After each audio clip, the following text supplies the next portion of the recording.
Yes. Get ready to vomit with Elizabeth Warren. We haven't seen her in a while.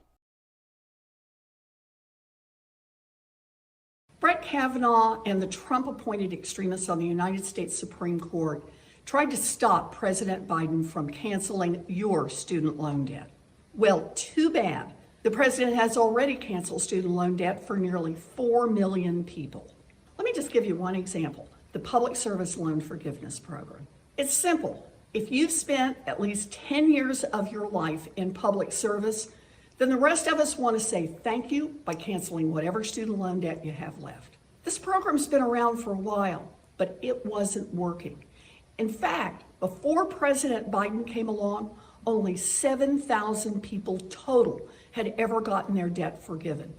That's firefighters, nurses, and public school teachers who were just out of luck. But after the Biden administration took over 790,000 people have already seen their student loans canceled. That's 790,000 people, and every day, more teachers, more nurses, more firefighters hit their 10-year mark and see the rest of their debt canceled. It's amazing what good government can do to change people's lives. It's amazing what good government can do to absolve you of the debts into which you contracted. First of all, it bothers me that we have matching color patterns. It's almost like we called each other this morning and said, hey, Elizabeth, what are you wearing today? Purple and black? Well, I think I'll do that too. Blech. Let me just bring up one. I want to highlight two things here. Let's replay it, shall we? Brett Kavanaugh and the Trump-appointed extremists on the... Let's stop it right there. Do you know, can you imagine the balls it takes to refer to a Supreme Court justice as an extremist?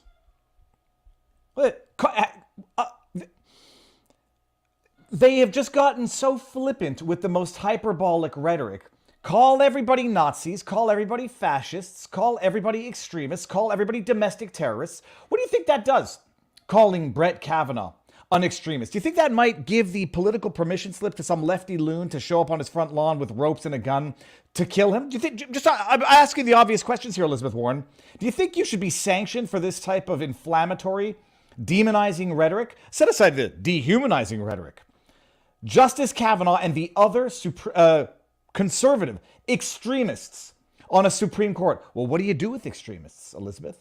Brett Kavanaugh and the Trump-appointed extremists on the United States Supreme Court tried to stop President Biden from canceling your student loan debt. Your debt. From canceling, I think the operative word would be your debt. Why stop at student loan? I mean, I know everybody makes these arguments. Why stop at student loans? I had to pay off a mortgage. But cancel my mortgage debt. Cancel my credit card debt. Oh, but you took that out so that you could study something that wouldn't, allow you to repay the debt that you took out to study that. Your debt. And she thinks it's an amazing thing, like, oh, we're highlighting the fact that it's yours and that he stopped you from expunging something that you willingly contracted into. Set aside the problems that might go with interest rates, etc. Your debt, and your communist big brother government was not allowed to unilaterally bypass the three branches of government to do that which they haven't done through the legislative process. But it's extremists' fault, and they are the ones who didn't cancel your debt. What are you going to do about it, lefty loons out there? Well, too bad. The president has already canceled student loan debt. First of all, look at for nearly look at those dead eyes. Look at those dead eyes. Can I zoom in? I can't. Well, too bad, because POTUS doesn't listen to SCOTUS. Very insurrection-y, eh? Like POTUS says, I know what the Supreme Court ruled. Screw him. You notice how I was about to say something else? Screw him. Oh yeah, I am going to defy one of the three branches of the government, the judicial branch. I defy them. Screw them. I know what they said. Too bad. Very insurrection-y. Proudly call them extremists.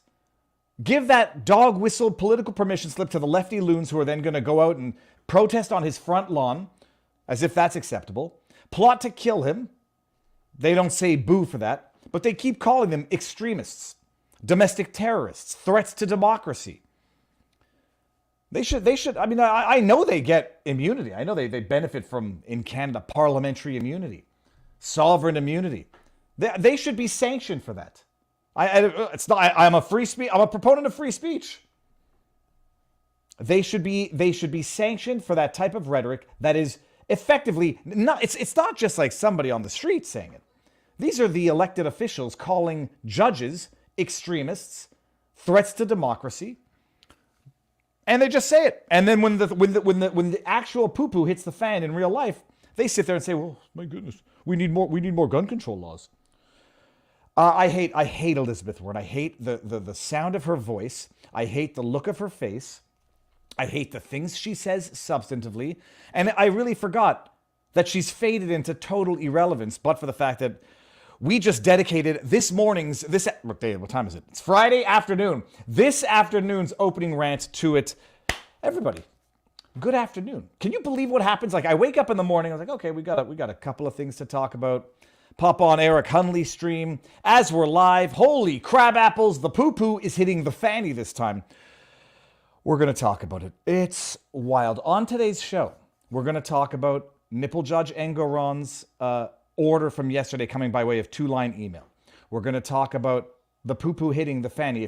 It's a thing of beauty, what's going on here. I do not believe in lying. I just reiterate the very common sense saying, you don't have to tell the truth. You just can't lie. So shut your mouth if you're incapable of telling the truth. She's in so much flipping trouble, my bet that she's going to get disqualified. The odds just went up exponentially now. She's going to get disqualified. She might suffer some perjury charges. She and Nathan Wade. We'll get there. We're talking Julian Assange as well, and whatever stuff else comes up on the interwebs as we go about this. Now, for those of you who are new to the channel, hello, how goes the battle? We start off on YouTube, Rumble, and vivabarneslaw.locals.com, where everyone is above average. In fact, I got one of the exhibits to the pleadings in the chat at vivabarneslaw.locals.com. I posted it to Twitter, and people are like, where'd you get that heat sheet? We're going to get to it. I was like, at our wonderful community. We are getting back to the locals interviews, the supporter chats. We're doing it today. Jeanette Victoria over on Locals afterwards, exclusively on Locals. So we start on YouTube, Rumble, and Locals. End on YouTube, and we move our feet, our eyes, and our wallets over to Rumble, the free speech platform. And then when the stream is done,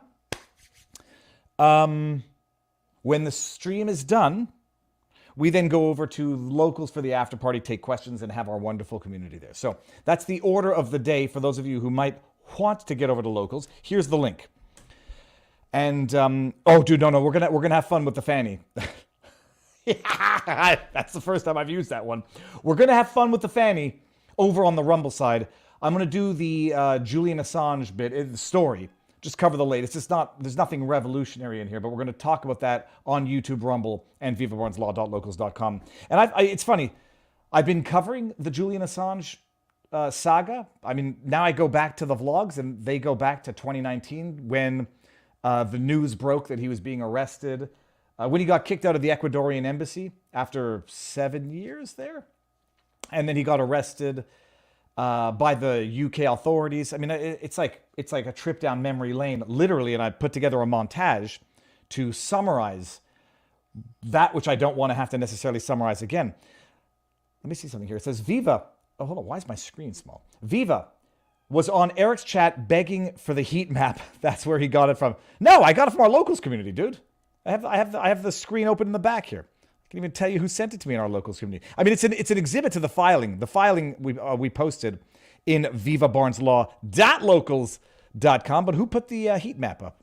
Bring on the heat, people. My goodness, there's a lot of chat going on in Locals. What a wonderful place. Here it is. Who brought the heat map? It was Mandalici. The phone records, January through November 2020. It's pretty damning. We're going to pull it up. Don't worry about it. Mandalici, thank you very much. Didn't beg for it on... I was begging for the PDF of the pleading. That's true. All right, let me just see what I have in the backdrop here. The link to Rumble is in the pinned comment on YouTube. Okay, we got Fani Willis, TDS, Leticia James. We got some clips when we talk about New York nipple judge Engoron's ridiculous refusal to stay his ridiculous ruling. We got the report and Julian Assange. Okay. What I wanted to talk about actually just before we get going. Yesterday, I don't know who saw the interview with Kayla Pollock. It's heartbreaking. It's enraging. It's to some extent inspiring as well, where we are dealing with people who have had adversity forced on them through no fault of their own, who are living through it and who are going to do as much as they can to thrive and help others. If you didn't see the interview yesterday, Kayla Pollock, Canadian woman out of Ontario, suffered an adverse event of special interest, that being transverse myelitis, which resulted in her becoming a quadriplegic. And after her booster, after 2 Pfizer shots with the Moderna booster, showing up to the hospital paralyzed. She's having her socialized medical doctor tell her it's in her head as she's lying flat, paralyzed on a table. And then another doctor, decides to do an MRI and decides to treat her as a patient and not as a crazy person, because these doctors are so, it's enraging. She is diagnosed with transverse myelitis, which results in her now being quadriplegic, I believe is the term.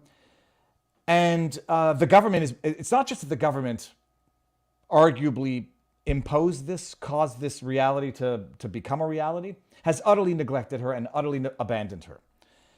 To the point where she was offered medical assistance in dying, maids, that wonderful euphemism for mercy killings that Hitler 2.0, I mean Justin Trudeau up in Canada, is imposing now, recommending, expanding. Medical assistance in dying in Quebec for a period of time was the 3rd leading cause of death. Euthanasia, mercy killing, government-sanctioned murder, in my view, in many cases, represents 4.2% of all death in Canada. They offered, because they can't care for her adequately, because it's a disgusting, broken, dilapidated system, her doctors offered her medical assistance in dying. They injure her. They can't treat her. They have, her life has been turned into a living hell. They offer her medical assistance in dying, mercy killing. And so I'm on a bit of a mission, in as much as I can be, to raise awareness. The link to her Give, Send, Go is here. I know all of you have seen it. I'm just going to show everybody one more time. I'm going to see what she needs, a wheelchair accessible van. It was at 41,000. Half of her goal is not enough, but and I'm trying to get this to have traction. She was at 41,000 the last time. Let's see if we go to here, 41,890. So that's it. If you can help, please. All right. It's unbelievable. Like it's the joke. It's the sick joke that we said as like a sick, disgusting twist of irony. Like the government's going to injure the Canadians through their unscientific and what we now know to be highly political jab mandate policies, to then offer euthanasia to the people that they've injured that they can't care for because the system is broken, while they still ship hundreds of millions, billions of dollars off to fund a war in Ukraine. These mother... oh. Yeah, and then look at this. Look at this son of a... February 24th. I'm not playing the whole thing, 2022. February 24th, 2022.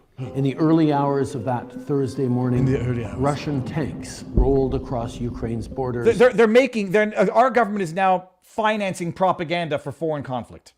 As Vladimir Putin launched a full-scale invasion. It's just out of the blue. Like one day, Putin woke up and said, "I'm going to invade Ukraine," just like that.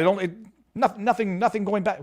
Whatever. I hate Justin. An invasion that has unleashed unspeakable violence and brutality, that has left countless dead and forced millions to flee, that has upended peace and stability in Europe.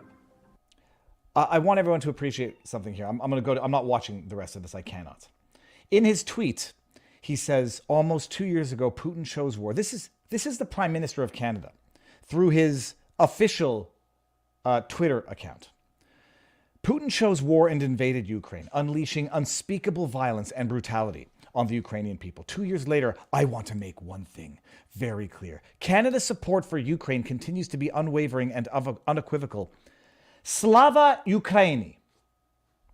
The Prime Minister of Canada is making a chant, glory to Ukraine, which has a history to it, and not an entirely clean history that a man who just invited a Ukrainian Nazi SS soldier into parliament and gave him a standing ovation should be making, arguably.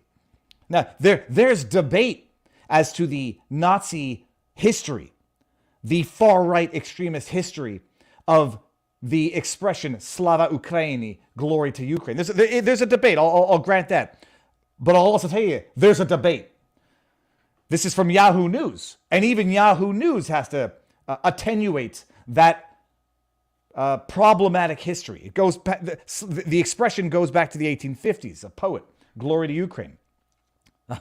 But there's other history that might be relevant, so that a Prime Minister of Canada should not necessarily be chanting glory to another country from his official Twitter account. He doesn't represent that country. If he would say it, and this is not even, he would say this for any country on earth, it should be disqualifying from public office. But the history from Yahoo News, and you know that when they're forced to spin, that there's truth to it. Is Slava Ukraini a far-right slogan? Ukraine's detractors claim that, quote, Slava Ukraini, end quote, is an inherently far-right slogan because it was also used by the far-right Nazis pre and during World War II. Oh, just because. But it's detractors that say that. I will read it without my own commentary. Ukraine's detractors have claimed that Slava Ukraini is an inherently far-right slogan. You notice how they put the word inherently in there? Not that it's a far-right slogan, inherently. So that's a qualifier that could be untrue. It's not inherently far-right, but it definitely has a far-right history to it because it was also used by the Organization of Ukrainian Nationalists. Yeah, just a small reason. A radical group established in Vienna in 1929 that counted Stepan Bandera among its ranks. Yep, just a Nazi. Just a far-right Nazi. The vying factions of OUN regarded Poland and the USSR as the greatest threats to the cause of Ukrainian independence, particularly the latter, which led them to join forces with Nazi Germany. Just a small piece of history, people, for those who are saying Slava Ukraini. Yeah, it might go back to the 1850s. It might also go back to Nazi Germany when they joined forces with Hitler to fight the Soviets, which apparently the idiots in Canadian Parliament didn't even know, giving a standing ovation to someone who fought the Soviets during World War II. Oh yeah, an SS Nazi soldier. Just understand this. The vying factions of the OUN, that group that said Slava Ukraini, that had Stepan Bandera in its history, and they considered Poland and the USSR as their greatest threats to the cause of Ukrainian independence, particularly the latter, which led them to join forces with Nazi Germany. Without excusing the role of some OUN members in Nazi war crimes, it should be noted that the Nazis viewed Ukrainians and other Slavic peoples as, quote, radically inferior, end quote, and essentially used OUN as a means to an end when fighting against the Soviets.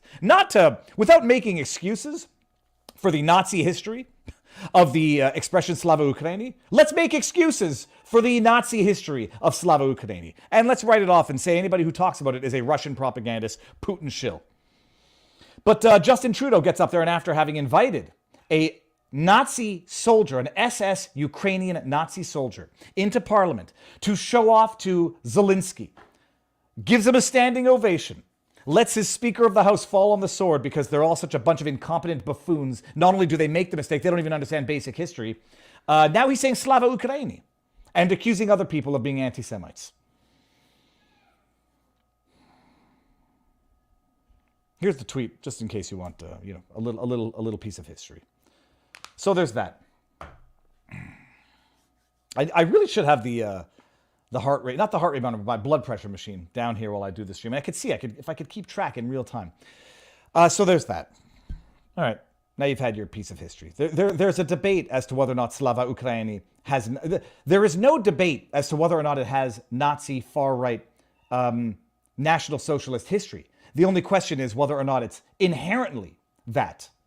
What a way to frame it. You know, when you take an exam or a test and it says all, or none, or never, or always, you know that you're pretty much going to get into a position where the answer is going to be no, because it's not all, very rarely, it's not always, very rarely, it's not never, and there's usually like a middle ground.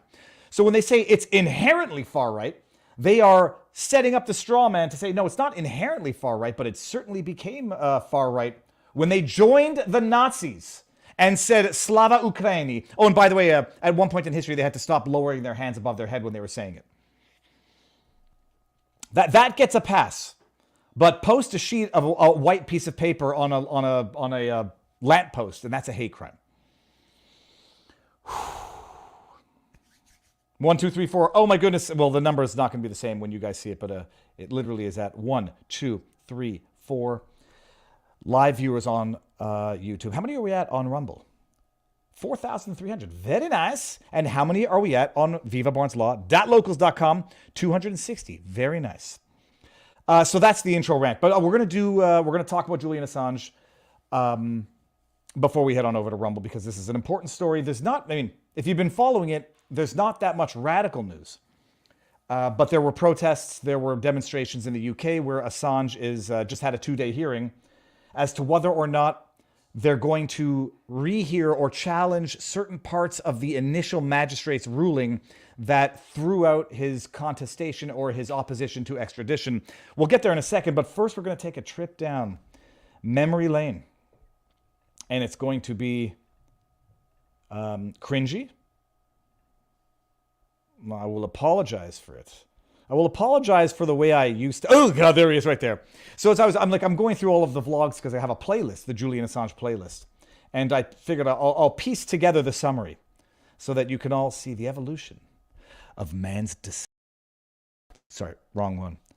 Of man's descent into madness. The radicalization, as some would say, of Viva Frei. I'm joking. It's the awakening of Viva Frei. This is where it started. This is a pieced it together. So enjoy this, and it's cringe. It's hard for me to watch. Yeah, okay, it's playing.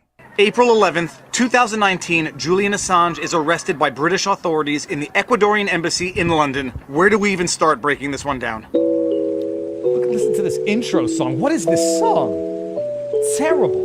I have been following the Julian Assange subject since the very beginning, and I've done a few videos on the subject already, breaking things down. So to avoid repetition, I'm not going to repeat myself of what I've said in those videos. Go watch those videos first if you need to be brought up to speed on the Julian Assange situation. Is it me, or was the media surprisingly silent about the fact that Julian Assange just got sentenced to 50 weeks in a high-security UK prison for breaching his bail conditions? I don't think it's just me. Oh geez, Julian Assange. Most of you probably only know him through WikiLeaks as a result of the 2016 presidential election between Donald Trump and Hillary Clinton. He is an Australian computer programmer who founded WikiLeaks in 2006. Between April and November 2010, Julian Assange on WikiLeaks published classified information which was leaked to him by Chelsea Manning. Following the 2010 leaks, the United States federal government launched a criminal investigation into Julian Assange. Coincidentally enough, or not so coincidentally to some, in November 2010, Sweden issued an international warrant for the arrest of Julian Assange relating to alleged rape and assault charges that occurred in Sweden. Julian Assange denied those charges and said that if he were extradited to Sweden, he would then be extradited to the United States to face the charges that were being brought against him. In December 2010, Assange surrendered to the UK police but was released on bail conditions, and this is what's going to come back in 2019. He was released on bail conditions while he fought the extradition to Sweden. For about 2 years, Julian Assange fought extradition to Sweden because he argued that the extradition to Sweden was just a pretext to extradite him to the US to face charges for publication of classified information or whatever. His fight against the extradition ultimately failed, and instead of being extradited to Sweden, he sought refuge in the Ecuadorian embassy, where he stayed for about 7 years until he was kicked out in 2019. And so what changed on April 11th, 2019? Good question, A Viva. lot of people are going to think that the United States had a role in influencing the Ecuadorian embassy to invite the British authorities in so they could arrest Julian Assange.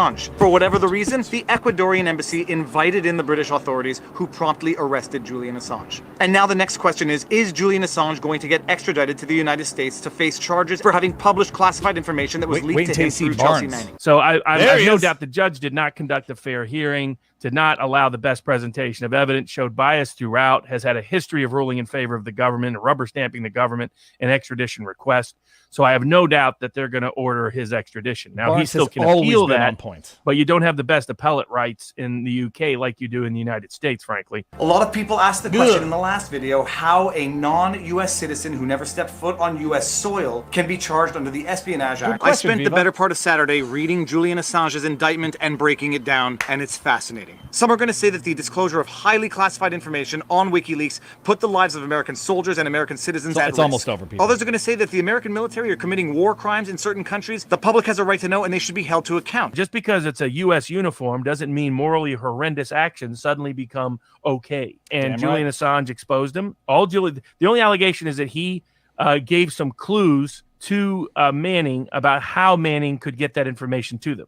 That's what every publisher does. Testify, people. And so that's the summary. It was like watching a wedding video. Like, remember when Barnes and I first met? We were courting each other, intellectually, legally speaking. That's the summary. Does everybody remember this wild journey? Here, link to tweets of Julian Assange. Like, I remember going back to the 2011 when he was facing these rape charges out of Sweden. I remember my best friend at the time telling me, "Yeah, that's not a trumped up bogus charge." And I'm like, I was not even interested in any of this. You remember what happened? Bradley Manning, Chelsea Manning, provided classified information to WikiLeaks Julian Assange. It contained a video called Collateral Murder, which was the video of the Americans killing 11, Iraqis, including 2 Reuters journalists and 2 kids in a van. And they have it on video. Just minor things that most people would consider war crimes. Then Julian Assange went on to publish like these what do they call them? Cables. Published a bunch of classified information without redacting the names of people, and I'm not trying to minimize it, without redacting the names of translators in Afghanistan, which put them at risk, etc. Published documents that showed war crimes, torture carried out by the American government. They go after him, start investigating him, and then just spontaneously he gets 2 charges of alleged rape or sexual assault out of Sweden, and it was from, allegedly, what they call stealthing, popping a condom while you're involved in sex. Keep your schmeckle in your pants, people. You can avoid a lot of these problems in life. I understand if you're single or if you're not involved in a relationship, you want to have carnal relations with the opposite sex or the same, whatever. You want to have relations. Keep it in your pants, especially when you're a prize target. It's never going to end well. You should actually never even be alone in the same room as someone of the opposite sex if you're a high-priced target, or even someone of the same sex. Yeah, forgot about that. Just these magic charges. And then they want to extradite him to Sweden, where he would then have been extradited to the U.S., where he could face charges for what at the time was one charge of illegally obtaining, illegally accessing a computer, which they never proved. He holes up to avoid extradition for 7 years in the Ecuadorian embassy in the UK. Apparently his behavior was so bad, allegedly towards the end, he was losing his mind, wiping feces on the wall. I think I remember that being the news at the time.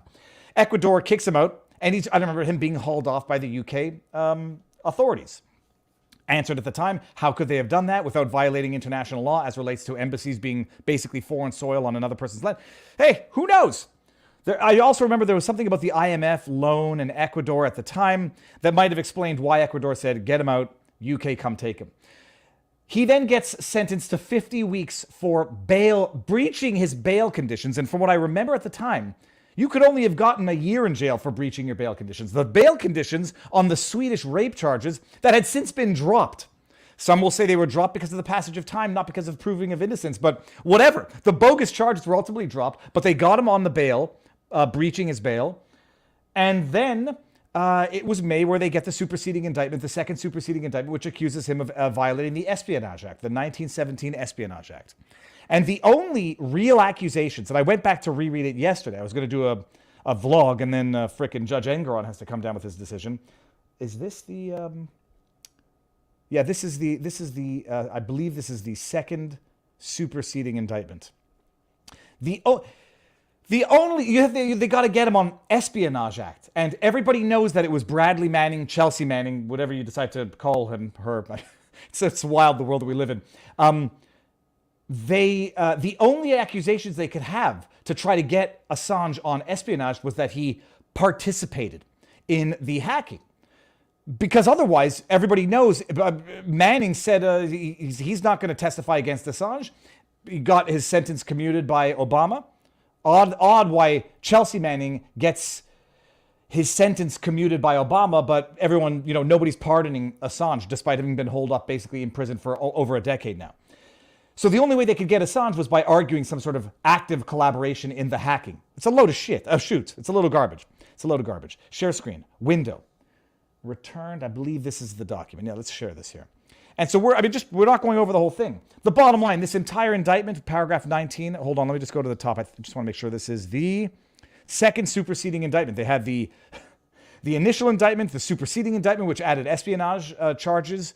I don't think he's facing the death penalty from all accounts, even though I thought death penalty was a possibility under the Espionage Act. He's only facing a cool 175 years in prison. Then they had a second superseding indictment, which added more details because they got to flesh out that he's not a journalist. He's a hacker. And that's what they do that's all that they do in the intro paragraphs. Listen to this. He repeatedly sought, obtain, paragraph 2, Assange, WikiLeaks repeatedly sought, obtained, disseminated information that the United States classified due to the serious risk that unauthorized disclosure could harm the national security of the United States. Yeah, committing war crimes will do that to you. Killing journalists will do that to you.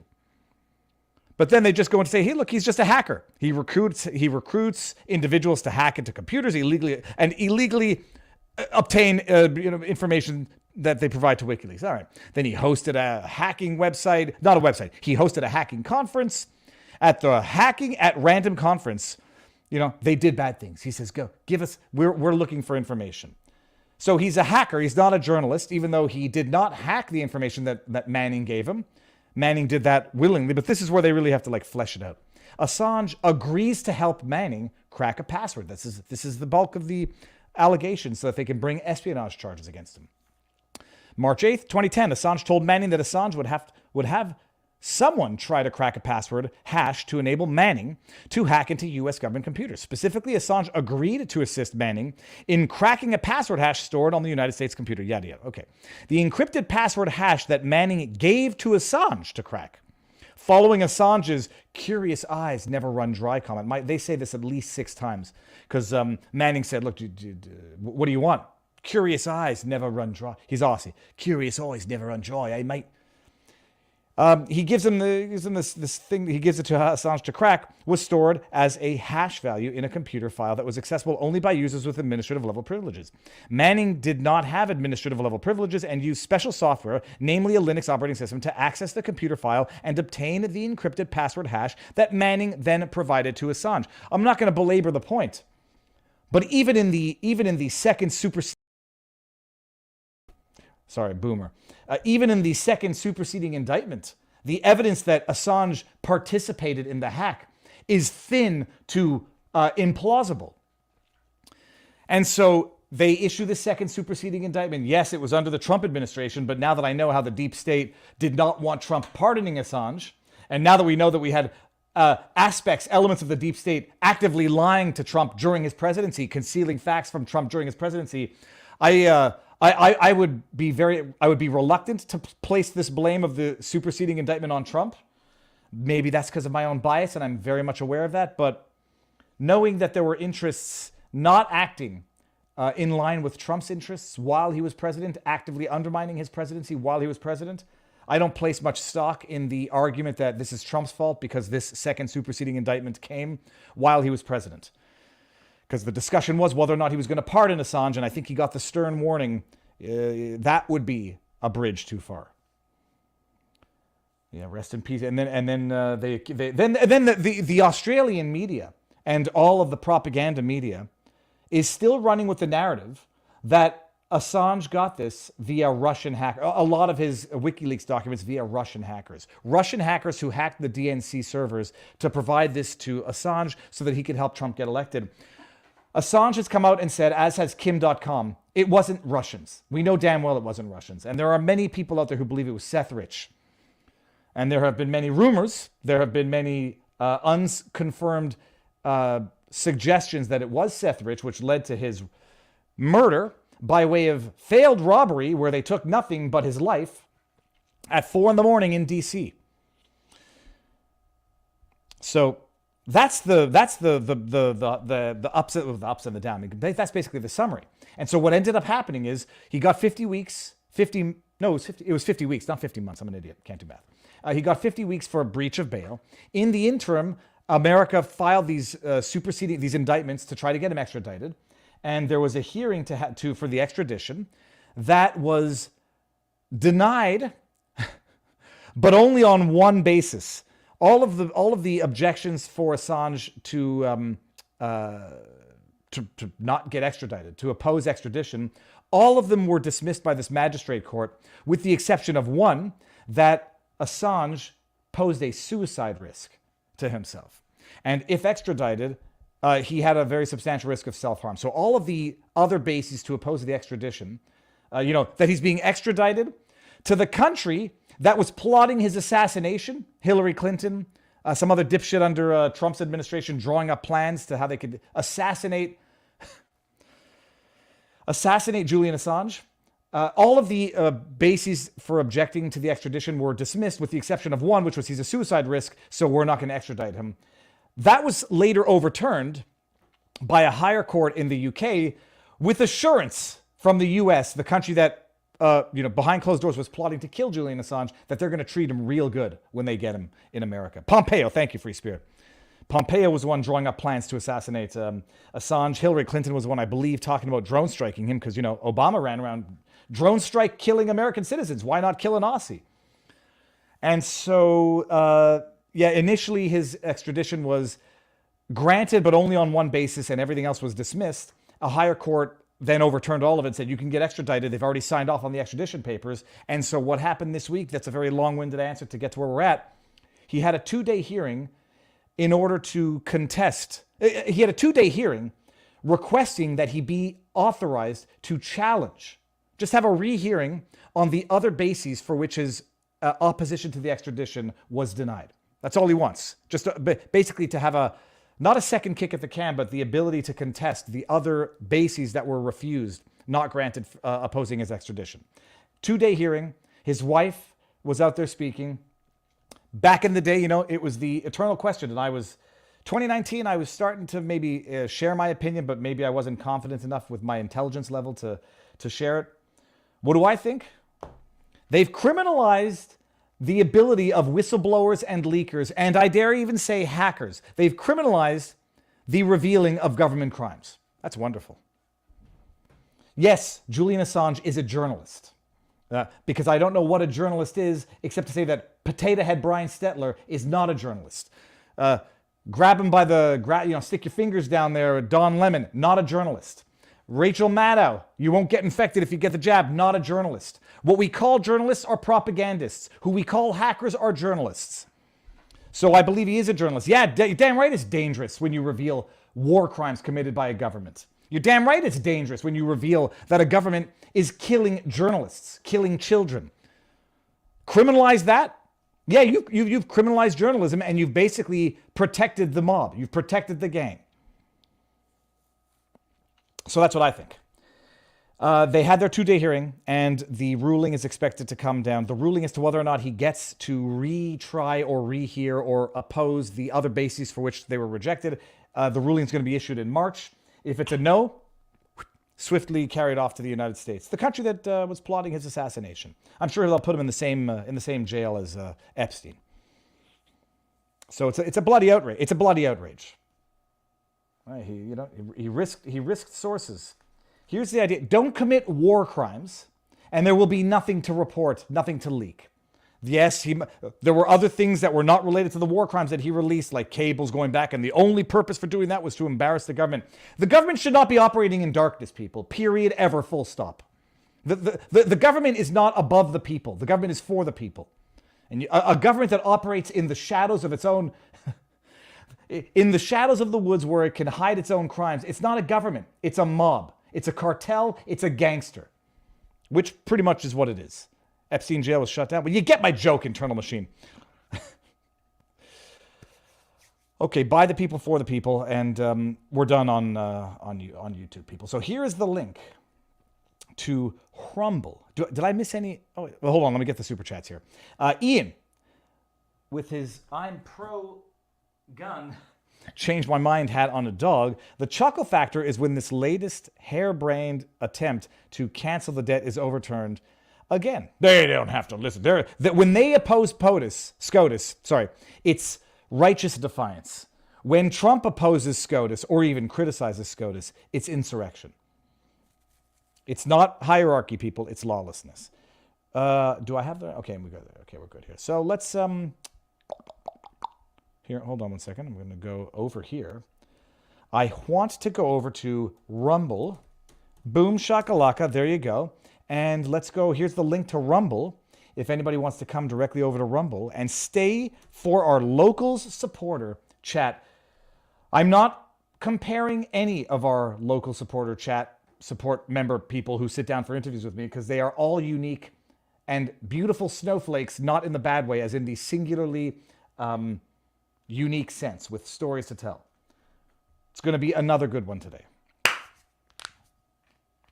The number must go down from 1,595 on YouTube to a lower number, and then I will end the stream on the tube. There we go, just did. Okay, we're off for YouTube, people. The full stream or, the remainder of the clips will be on YouTube later because Fani Willis. We're getting down with the Fani, and we're getting down with New York nipple judge Engoron. Come on over to Rumble. Done on